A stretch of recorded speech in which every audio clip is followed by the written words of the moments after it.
Channel trading with Shinu भाई में आपका हार्दिक स्वागत है।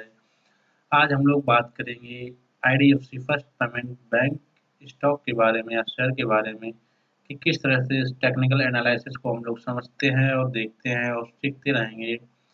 और जो भी हमारे नए मेहमान हैं वो लोग हमारे इससे पिछले वाली वीडियो आप लोग देख सकते हैं, प्लेलिस्ट हमारी बनी हुई है। तो हम लोग आज देखेंगे आईडीएफसी फर्स्ट पेमेंट बैंक का बिजनेस मॉडल क्या है और इसे नेक्स्ट एचडीएफसी बैंक क्यों कहा जाता है, क्योंकि एचडीएफसी बैंक का जो मार्केट कैपिटलाइजेशन है लगभग 11.5 लाख करोड़ रुपए का है और हमारा आईडीएफसी फर्स्ट पेमेंट बैंक का 60,000 करोड़ का है।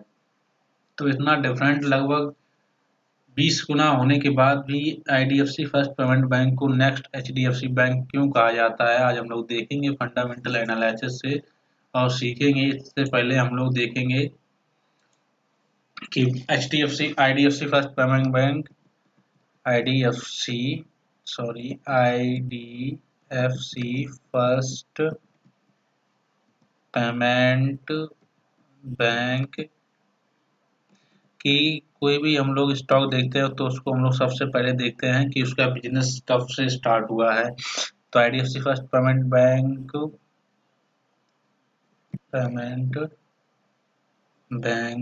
देखते हैं हम लोग, यहाँ पर आ गए हैं, सीधा यहाँ पे हम लोग डालेंगे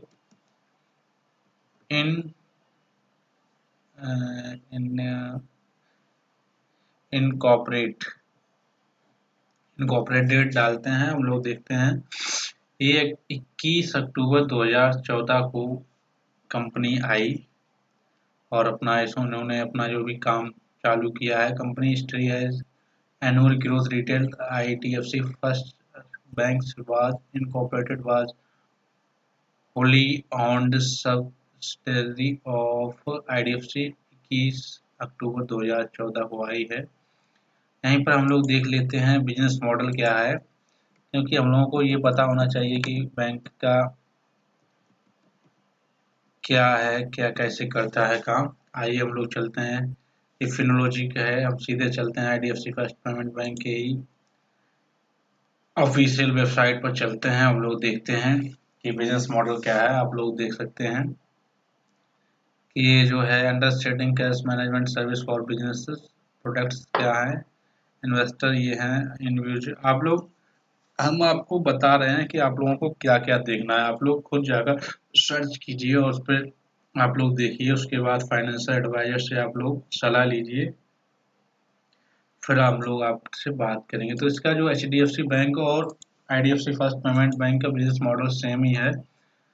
तो इसका हम लोग देखते हैं कि इसका करंट प्राइस चल रहा है 85 रुपये 10 पैसे और इसकी बुक वैल्यू है 39 रुपये 1 पैसा 10 पैसे सॉरी। इसका हाई रहा 101 रुपये का, लो रहा 52 रुपये 10 पैसे। ये एक साल का हाई लो है।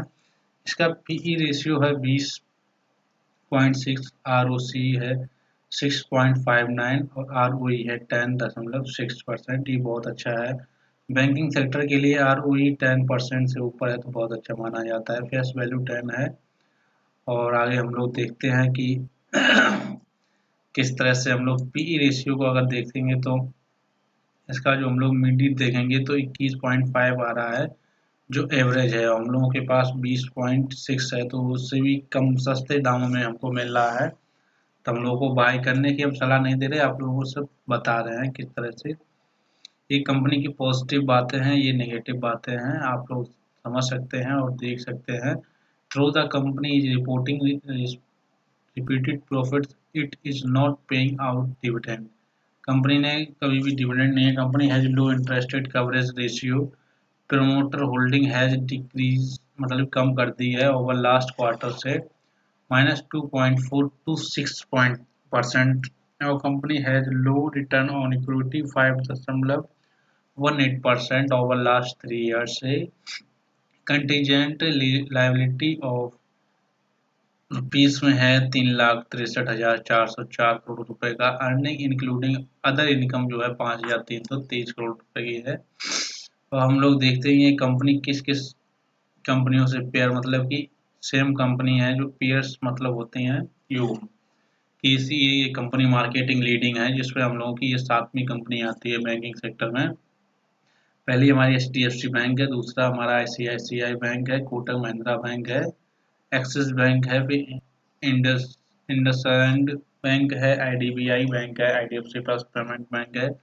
IDFC फर्स्ट पेमेंट बैंक को ही हम लोग नेक्स्ट HDFC बैंक कहते हैं, क्योंकि हम लोग देखते हैं इसका जो है बिजनेस मॉडल जो हम लोग देखेंगे IDFC फर्स्ट पेमेंट का भी देखिए स्टॉक PE रेशियो देखते हैं 16.9 है हमारा, वहाँ 20 था। प्राइस रेशियो जो है बुक वैल्यू से लगभग 3 गुना चल रहा है, यहाँ पर भी हम लोग देखते हैं बुक वैल्यू से लगभग 3 गुना 2.5 गुना तो कह ही सकते हैं।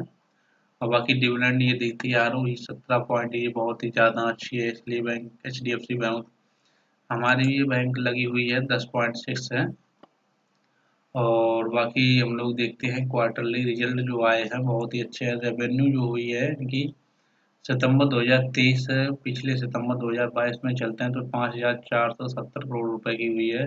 वहाँ हमारी रेवेन्यू इस समय बढ़ी हुई है 2,000 करोड़ लगभग, ये 900 करोड़ लगभग 1900 करोड़ लगभग बनी हुई है। और इंटरेस्ट हम लोगों को 2467 रुपये जो करोड़ मिला है वो इस समय 3406 करोड़ रुपए का रहा है। फाइनेंशियल जो रहा है वो 301 करोड़ माइनस रहा है। ये फाइनेंशियल प्रॉफिट्स हैं जो 470, ये जरूर थोड़ा बढ़ा हुआ है। और बाकी हम लोग नेट प्रॉफिट में चलते हैं तो देखते हैं कि कितना नेट प्रॉफिट यहाँ पर देखते हैं। नेट प्रॉफिट का ये कॉलम है, सितंबर 567 करोड़ रुपए का नेट प्रॉफिट था, सितंबर 747 करोड़ का फायदा है, इसलिए नेट इसका बढ़ना तय है। और आप लोगों को पता नहीं होगा कि ICICI जो वर्ल्ड कप चल रहा है, इसलिए वहाँ जो कल हमारा वर्ल्ड कप जो है उसमें स्पॉन्सर भी ये कंपनी कर रही है IDFC first payment bank, 434 crore रुपए में स्पॉन्सर है जो 5 साल के लिए शायद है आई थिंक। उसके बारे में आप लोग जानकारी ज़्यादा ले लीजिए गूगल से, हम आपको ये बता रहे हैं। बाकी नेट प्रॉफिट ये है 2911 रुपए का। और बैलेंस शीट में हम लोग देखते हैं कि जो इक्विटी कैपिटल है वो अगर यहाँ से हम लोग इन्होंने 3399 करोड़ से लेकर 18 करोड़ कर दिया है, ये भी बड़ा है। रिजर्व हमारा 11,278 करोड़ था, वो 19,229 करोड़ रुपए का रह गया है, ये भी बड़ा है। अब बोरिंग जो हमारी 90,000 करोड़ रुपए की थी जो लोन, वो हमारा 2,1682 करोड़ रुपए का हो गया है। लायबिलिटी जो है हमारी कम है और एसेट भी है। कैश फ्लो में देखते हैं हम लोग, ये कैश फ्लो ऑपरेटिंग एक्टिव्स है जो वो भी बढ़ा हुआ है, और जो हमारी इन्वेस्टिंग एक्टिविटीज थी वो थोड़ी कम हो गई क्योंकि 11,996 करोड़ माइनस में चल रही है।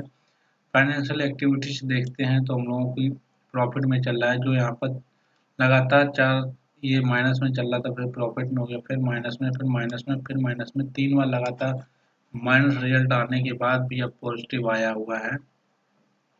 इसका नेट कैश फ्लो माइनस में ही है, वो बढ़ जाएगा 1924 करोड़, कोई ज़्यादा खास मायने नहीं रखता है। रेशियो देखते हैं शेयर होल्डिंग प्रमोटर, अगर हम लोग देखेंगे तो प्रमोटर्स की यहाँ पर जो है सितंबर 2023 में 29.37 करोड़ रुपए की थी, और प्रमोटर ने क्योंकि यहाँ पर बुक कर लिया है, क्योंकि यहाँ पर देखिए अभी हम लोग चार्ट देखते हैं, क्योंकि यहाँ पर इन्होंने कहीं बुक कर लिया है पैसा, प्रमोटर होल्डिंग ने पैसा कम कर लिया है, मतलब सेल कर दिए हैं अपने शेयर, इसलिए कम हो गई है, इसलिए और ज़्यादा कोई घबराने की बात नहीं है। 2% कम हो गई है। FII-DI ने यहाँ पर बढ़ाए हुए हैं 2% शेयर, और DIA ने भी 2% बढ़ाए हुए हैं। गवर्नमेंट ने थोड़े कम किए हैं, 0.2% का यहाँ पर इजाफा है, मतलब कम है। और हमारे जो पब्लिक सेक्टर है वहाँ पर भी 1% की गिरावट आई हुई है होल्डिंग में।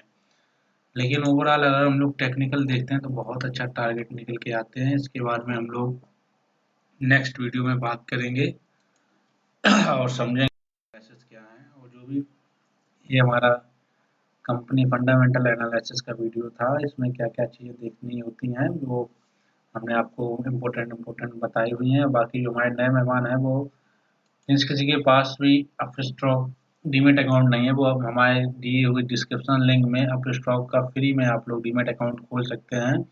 और हमारे इससे पहले की जो वीडियो है वो टेक्निकल एनालिसिस प्लेलिस्ट बनी हुई है, जिसमें आप लोग सीख सकते हैं technical analysis step by step. कुछ साधारण से स्टेप आसान भाषा में, अपनी भाषा में आप लोग सीख सकते हैं। बाकी जो भी नए हमारे मेहमान हैं, चैनल को सब्सक्राइब जरूर करके जाएं और आप लोग सीखते रहें, समझते रहें, देखते रहें। और सभी लोगों को थैंक यू, जय हिंद।